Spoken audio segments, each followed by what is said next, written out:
کسی اور شوہر سے نکاح نہ کرے۔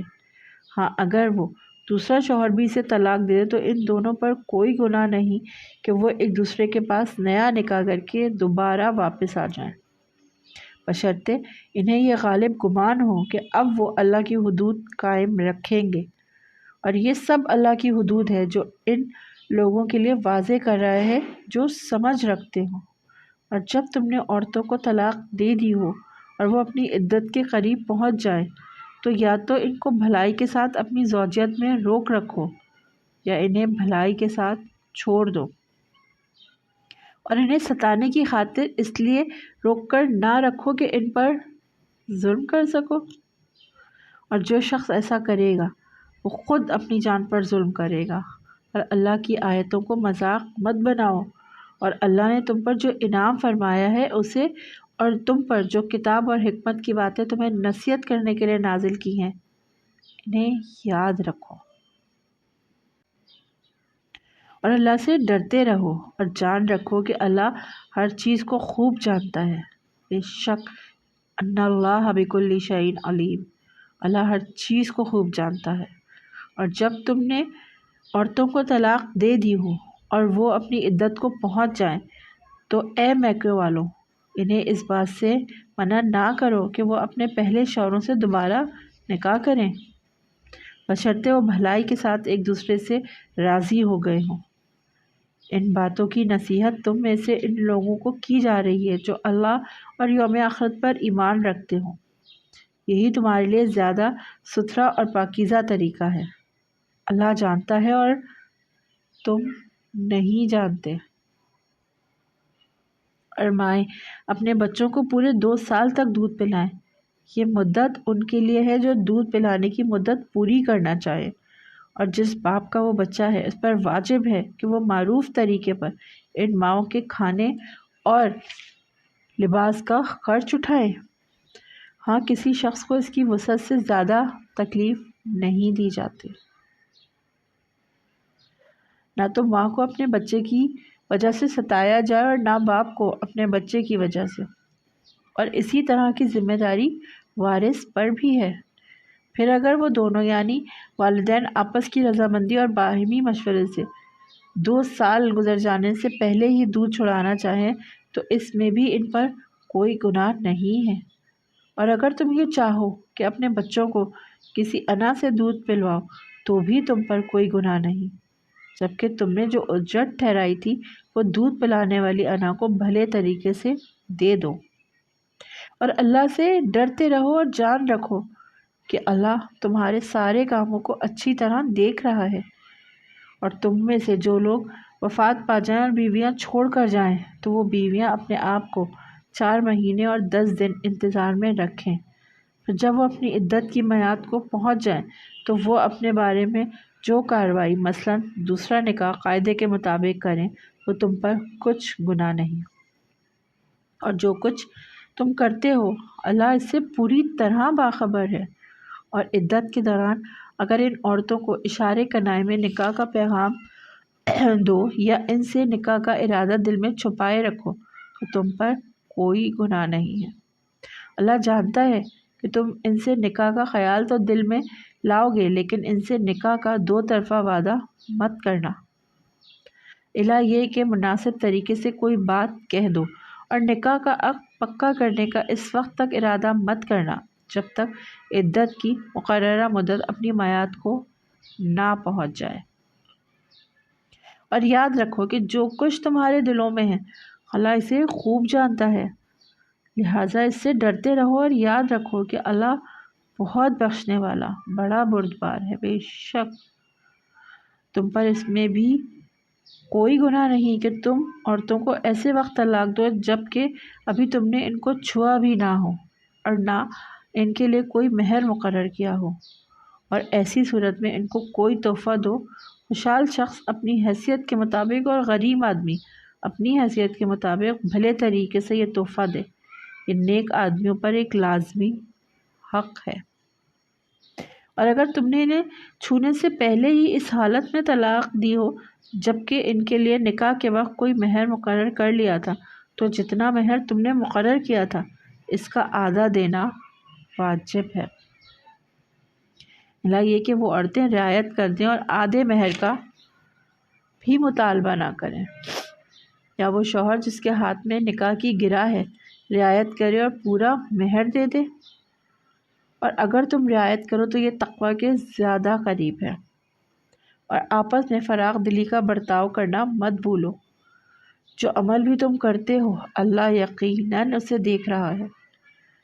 تمام نمازوں کا پورا پورا خیال رکھو، اور خاص طور پر بیچ کی نماز کا، اور اللہ کے سامنے باادب فرما بردار بن کر کھڑے ہوا کرو، اور اگر تمہیں دشمن کا خوف لاحق ہو تو کھڑے کھڑے یا سوار ہونے کی حالت ہی میں نماز پڑھ لو، پھر جب تم امن کی حالت میں آ جاؤ تو اللہ کا ذکر اس طریقے سے کرو جو اس نے تمہیں سکھایا ہے، جس سے تم پہلے ناواقف تھے، اور تم میں سے جو لوگ وفات پا جائیں اور اپنے پیچھے بیویاں چھوڑ جائیں تو وہ اپنی بیویوں کے حق میں یہ وصیت کر جایا کریں کہ 1 سال تک وہ ترکے سے نفقہ وصول کرنے کا فائدہ اٹھائیں گی، اور ان کو شوہر کے گھر سے نکالا نہیں جائے گا۔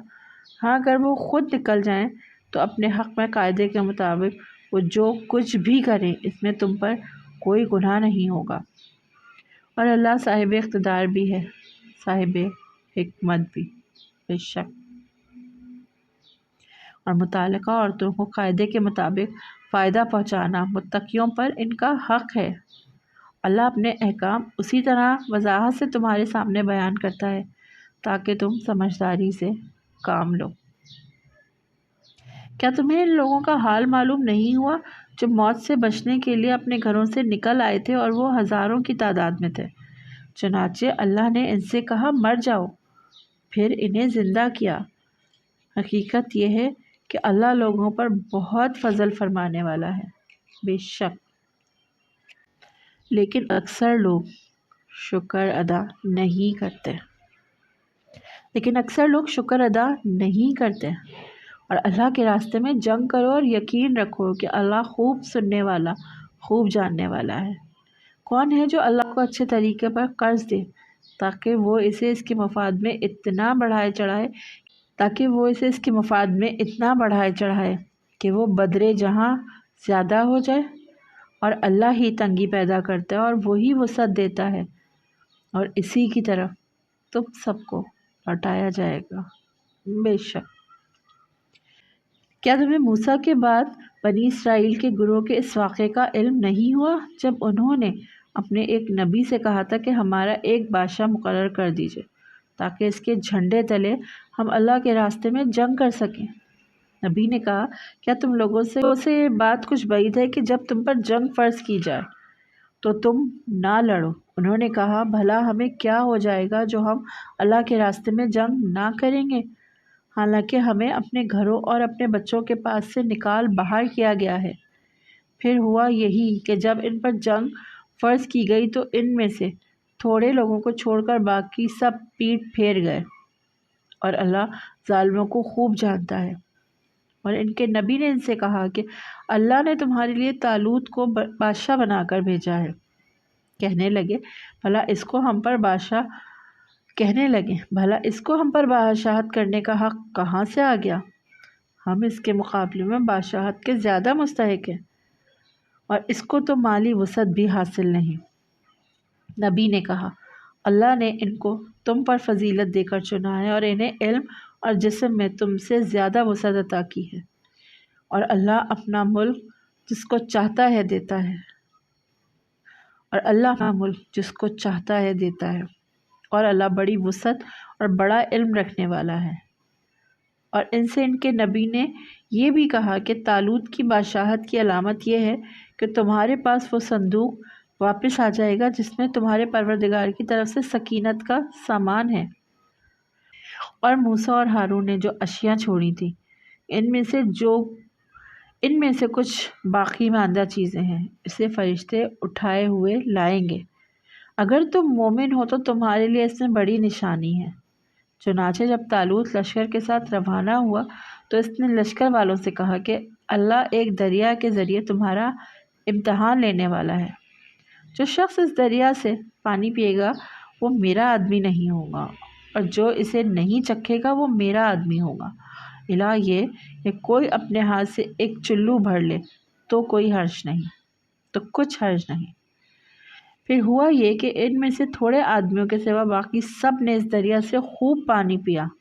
چنانچہ جب وہ یعنی طالوت اور اس کے ساتھ ایمان رکھنے والے دریا کے پار اترے تو یہ لوگ جنہوں نے طالوت کا حکم نہیں مانا تھا کہنے لگے کہ آج جالوت اور اس کا لشکر کا مقابلہ کرنے کی ہمیں بالکل طاقت نہیں ہے۔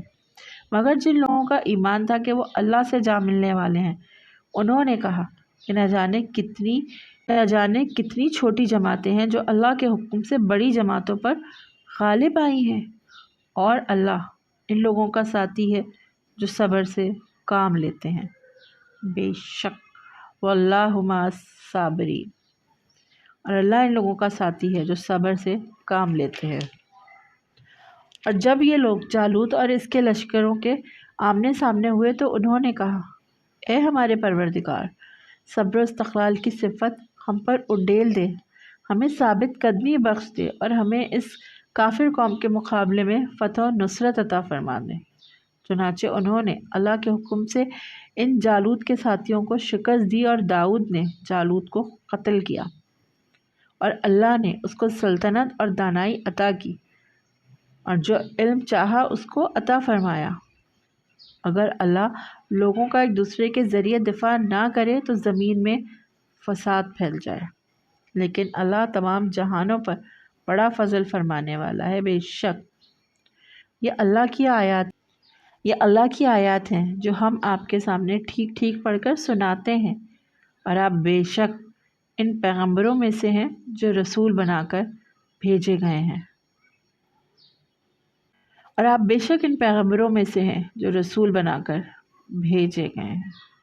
شک۔ الحمدللہ دوستو، آج ہمارا دوسرا پارہ یہاں پہ مکمل ہوتا ہے۔ اللہ تعالیٰ ہمیں اسی طرح سے استقامت عطا فرمائے کہ ہم مزید اپنی اس جستجو کو جاری رکھیں، میں پڑھ کے سنانے کی اور آپ سن کے سمجھنے کی، اور ہم سب مل کے اس پہ عمل کرنے کی۔ اللہ تعالیٰ ہم سب کو ایک دوسرے کے لیے نیکی کرنے والا بنائے، آسانیاں پیدا کرنے والا بنائے۔ اللہ تعالیٰ سے دعا ہے کہ اللہ تعالیٰ ہم کو ان لوگوں میں شامل فرمائیے گا جو دوسروں کے لیے آسانیاں پیدا کر سکیں۔ آسانی ایک چھوٹی سی آسانی بھی ہو سکتی ہے، ضروری نہیں کہ ہم یہی سوچیں کہ ہم کچھ بہت بڑا کریں گے۔ قطرہ قطرہ دریا بنتا ہے، چھوٹی چھوٹی آسانیاں پیدا کرنا شروع کریں۔ کسی کو کوئی چھوٹی سی تکلیف ہے، کوشش کریں آپ کی جہاں تک استطاعت ہے آپ اس تکلیف کو دور کر سکتے ہیں، آپ ضرور کیجئے، کیونکہ بے شک دلوں کے حال جاننے والی ذات صرف اللہ پاک کی ہے۔ وہ ہماری نیتوں کو، ہمارے دلوں کے حال کو بہت بہتر طریقے سے جانتا ہے، شاید اس سے بھی زیادہ بہتر طریقے سے جتنا ہم خود کو جانتے ہیں۔ تو بس کوشش کیجئے اس نیکی کے سلسلے میں میرا ساتھ دیجئے۔ اگر آپ کو میری یہ کوشش اچھی لگ رہی ہے تو آگے مزید جہاں تک ہو سکتا ہے اس کوشش کو پہنچائیے، اور اگر میں کچھ سمجھانے میں بہتری کر سکتی ہوں تو مجھے اپنی رائے سے ضرور آگاہ کیجئے، مجھے اچھا لگے گا۔ میں کوشش کروں گی، کیونکہ بے شک پرفیکٹ تو کوئی بھی نہیں ہوتا، ہم انسان ہیں، ہم خطا کا پتلا ہیں، غلطیاں خطائیں ہم سے ہی ہوتی ہیں۔ تو ہم تنقید کرنے کی نظر سے نہیں، کسی کی اصلاح کرنے کی نظر سے کسی کی اصلاح کریں تو وہ بہت اچھا ہے۔ اور یہی میں بھی چاہوں گی کہ اگر اصلاح کی نظریے سے آپ میری کوئی اصلاح کرنا چاہیں تو مجھے بہت اچھا لگے گا، مجھے ضرور بتائیے گا، میں پوری کوشش کروں گی کہ میں اپنی اصلاح کر سکوں۔ آج کے لیے اتنا ہی۔ اپنا خیال رکھیں، اپنے ارد گرد رہنے والوں کا خیال رکھیں، اور ان کے لیے جتنی ہو سکے آسانیاں پیدا کریں، آسانی کا باعث بن سکے۔ انشاءاللہ پھر آپ سے آگے مزید ترجمے کے ساتھ حاضر ہوں گی۔ جب تک کے لیے اللہ حافظ۔ السلام علیکم ورحمۃ اللہ وبرکاتہ۔